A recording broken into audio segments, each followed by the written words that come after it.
Okay, imagine this. You finish tightening the last nut on the wheel of your dream vehicle. You were very lucky in how you got it. It sort of just fell into your lap. You got it from an insurance company. It was listed as totaled and was a very low price, but it wasn't very damaged. You spent the last 6 months restoring it back to its former glory. You take a step back from the tire and admire your handiwork. The vehicle got rear-ended and it pushed into the car in front of it. The front and back were crumpled and the insurance company classified it as totaled. You fixed the body, put your favorite engine in it, as it wasn't originally there, and you've repainted it to your favorite color. You look at your watch. It's later than you thought, midnight. You decide you're going to take it for a drive before you go to bed. You open the garage door and step out into the cool desert night and look up at the sky. You see so many stars up there, more than you ever had when you lived in the city. You get in the vehicle and fire it up. The perfectly tuned engine purrs in the night. You back out and close the garage door. You drive down your driveway and turn right onto the dirt road towards the highway. You look out into the night and see some eye shine suspiciously high off the ground. It unnerves you, so you drive just a little faster.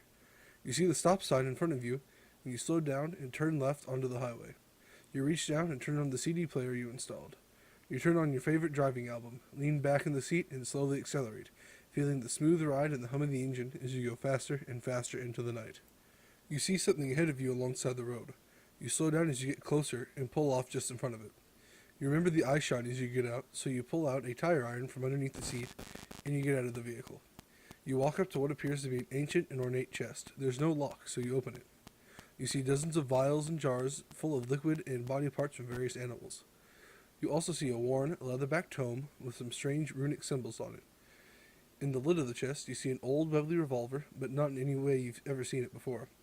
It's a shiny silver instead of a dark blue, and the grips are genuine mother of pearl. On top of that, it has runic engravings and strange symbols that remind you of sigils you've seen on television shows you've seen before. The gun is loaded. Next to it, in the lid, are 12 more rounds, each with a pentagram carved into the top. Next to those is a large dagger engraved with more runes, the blade made of Damascus steel and with antler handles. You decide to take it into town in the morning to the police department in case anyone is looking for it. You open the trunk and place it in. You get back into the driver's seat and look at your watch. It's 12:30. All of a sudden, there's a bright light, and now your watch reads 2:30. All of a sudden, your chest hurts with a pain you've never experienced before. You look and see a large incision down your chest, and on the back of your right hand, there's one mark surrounded by 6 more in a circle. The pain subsides, and you decide to drive a little while longer to the next town, then head back home.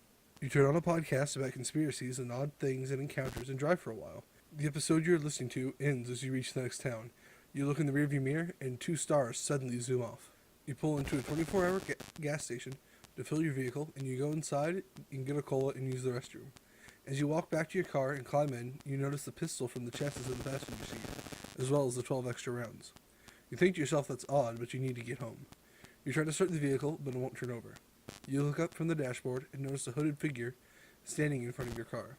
You tuck the gun in the back of your waistband as you get out of the car.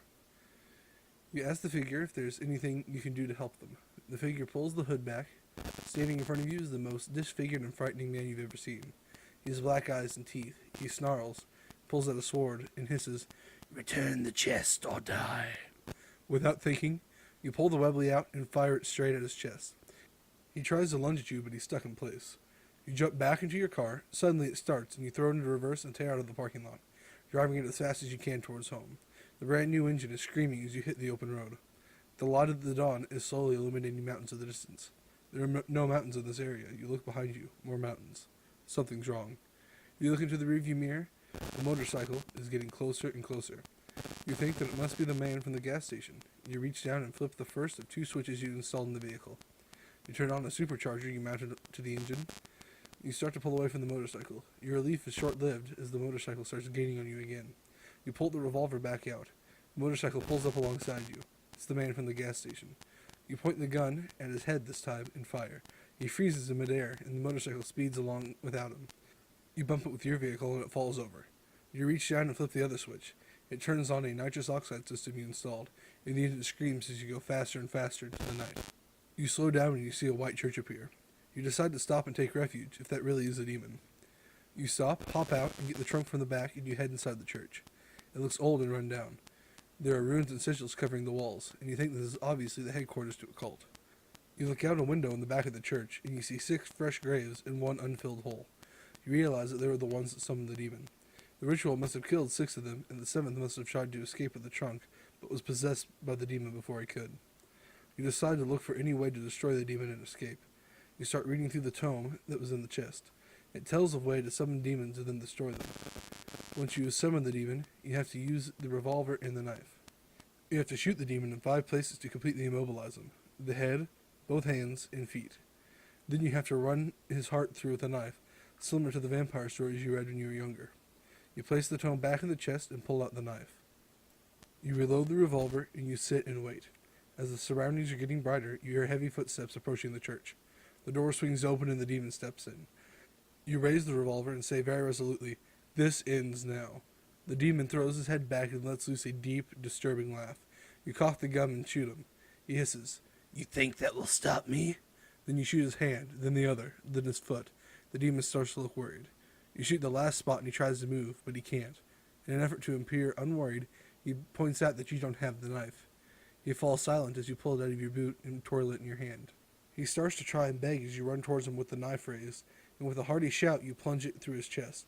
There's a white light and you wake up in your bed. You look at the clock. It's 7 o'clock in the morning. You think to yourself that was the weirdest dream you've ever had. You look at your hand. The marks are there. You look at your chest. There's an incision. You get a sinking feeling in your chest. You get out of bed, and sitting there at the foot of your bed is the ancient chest. You open it and find the contents of the chest from the night before, all placed back where they belong. You see a note on your bedside table that reads, "You can go back to your old life, or you can come and help people. Meet me in town when you wake up."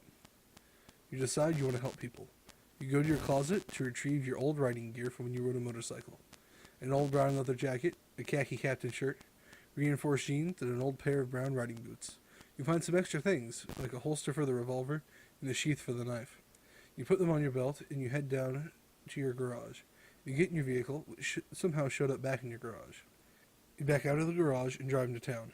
You pull into the parking lot of a diner and go inside.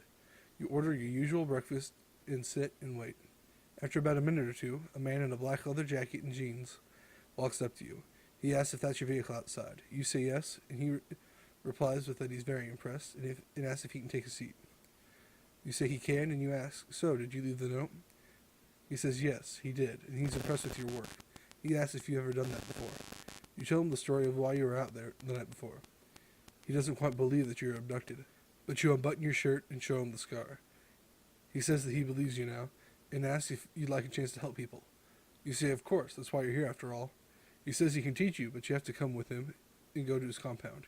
You agree, and he tells you that once you go with him, there's no going back. You tell him that won't be a problem. He welcomes you to the ranks of the Seekers with a shake of his hand. He explains that they continually search for a way to rid the world of all evil. Your food comes, and you eat before you leave. You finish eating and pay. You follow him outside and let loose a low whistle when you see his car. This is a pristine 1973 Pontiac Firebird Trans Am, with a rare paint job. It's white with a blue Firebird on the hood. He has the panels under the T-top. He turns back and half smiles, half smirks when he hears your whistle. He asks if you brought the chest with you. You say that you didn't, but we can go back to the house and retrieve it. He proposes a little race, but he says you can't use the supercharger or the nitrous oxide. You agree, and you both head out of the parking lot.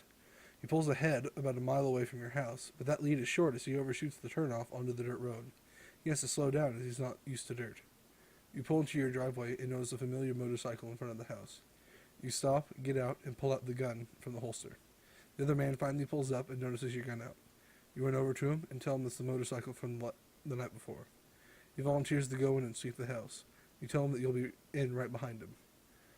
You pull out the knife and walk over to the motorcycle, slash the tires, cut the fuel line and brake lines, then you head inside. You meet up with a man, and you both notice a man from the night before, and decide to get the chest and sneak away. You go upstairs and grab the chest. The man still hasn't moved. You both go out to your vehicles, and you load the chest into the back of yours. You both start your cars at once and tear away from the house. You are following the man now, and you are going towards his compound. You're home free. You reach down and turn on the CD player. You stop in the same gas station to fuel up. The man says it's only about 3 hours now. You drive for a while when you cross the mountains and are suddenly in a thick and ancient forest. About an hour later, you both pull off into a small path and drive for another 30 minutes before you reach the compound gates. He opens the gates and you drive through. You drive to an old tunnel and get out and go through a doorway, and you enter a rustic library. The man says, "Welcome to your new home." And you think to yourself that life has gotten a whole lot more interesting. Imagine This podcast is written, produced, and edited by Lawrence Link. Imagine This is a storytelling podcast from your point of view. New episodes come out every 2 weeks. You can find us online at Facebook at Imagine This Podcast, Instagram at Imagine This Pod, Twitter at Imagine This Pod 1, that is the number 1, and imaginethispod.wixsite.com/Imagine This. Imagine This can be heard on YouTube, SoundCloud, iTunes, and Stitcher. Thank you for imagining this story with me.